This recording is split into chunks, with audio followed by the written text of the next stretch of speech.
जय श्री कृष्ण। आज हूँ तमने झटपट बनतु केप्सिकमनु शाकनी રીત શીખવાડું છું।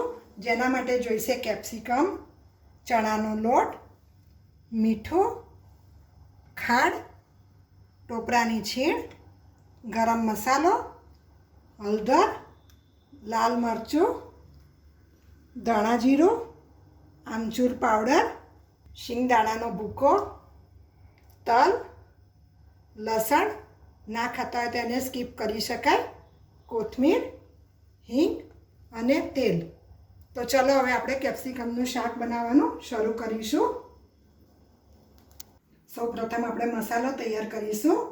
એક બાઉલમાં ચણાનો લોટ લેવો,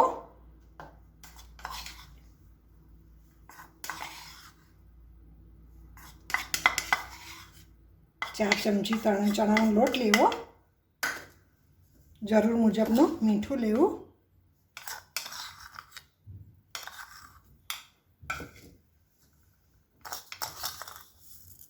બે ચમચી ખાંડ લેવી,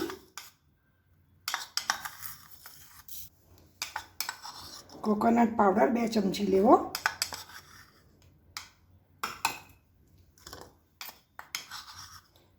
ગરમ મસાલો 1/2 ચમચી લેવો,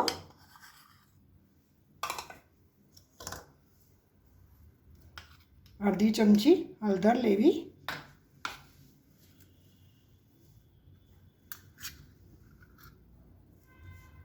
દોઢ ચમચી મરચું લેવું,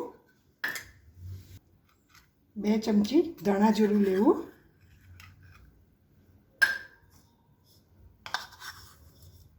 1 ચમચી તલ લેવા,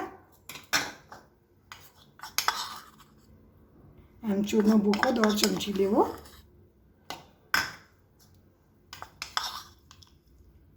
શિંગદાણાનો ભૂકો 2 ચમચી લેવો, લસણ ખાતા હોય તો લસણ નાખવું ના હોય તેને સ્કીપ પણ કરી શકાય છે, અને કોથમીર ધોયેલી નાખવી। હવે આ બધો મસાલો ચમચીથી પહેલાં મિક્સ કરી દેવો।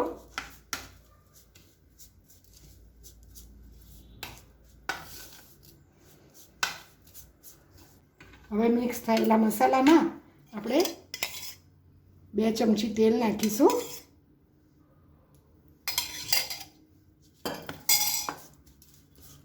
અને બરાબર મિક્સ કરી લઈશું। જો આપણો કોરો મસાલો તૈયાર થઈ ગયો છે। જો હવે આ મસાલો તૈયાર છે અને કેપ્સિકમના સમારીને પણ રાખ્યા છે, જેને બહુ મોટા નહીં અને બહુ નાના નહીં એવા સમારવાના હોય છે। હવે આ જે મસાલો છે એમાં આપણે કેપ્સિકમ અંદર ભેળવી દઈશું અને એને બરાબર મસાલા જોડે મિક્સ કરી દઈશું।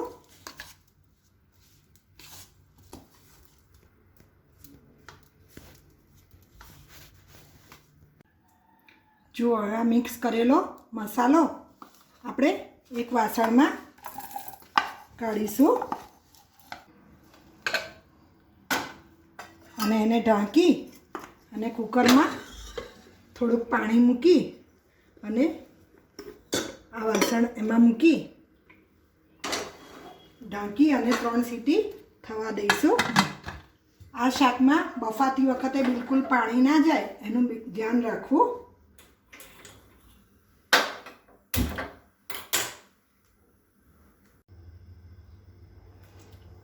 જુઓ હવે કુકર ઠંડુ થઈ ગયું છે, આપણે ખોલી અને જોઈ લઈશું।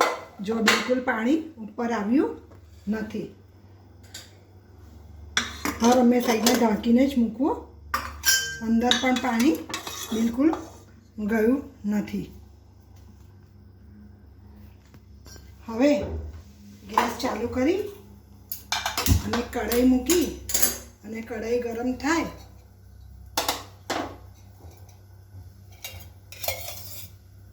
એટલે એમાં 4 ચમચા તેલ નાખીશું। જો તેલ ગરમ થઈ ગયું છે એટલે એમાં થોડીક આપણે હિંગ નાખીશું અને ચમચાની મદદથી આ જે બફાયેલા કેપ્સિકમ છે એ અંદર ઉમેરીશું।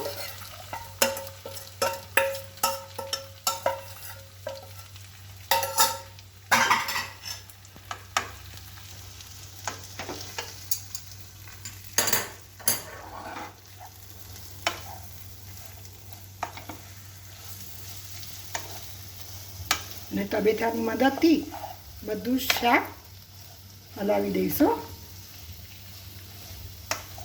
આ કુકરમાં કેપ્સિકમ ચડી ગયેલા છે એટલે એને ચડાવવાના હોતા નથી.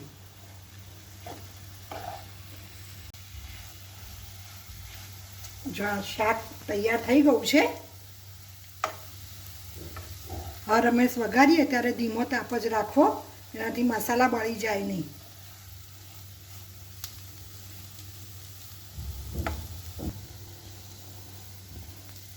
બસ હવે ગેસ બંધ કરી અને આપણે એક સર્વિંગ બાઉલમાં એને શાકને કાઢીશું.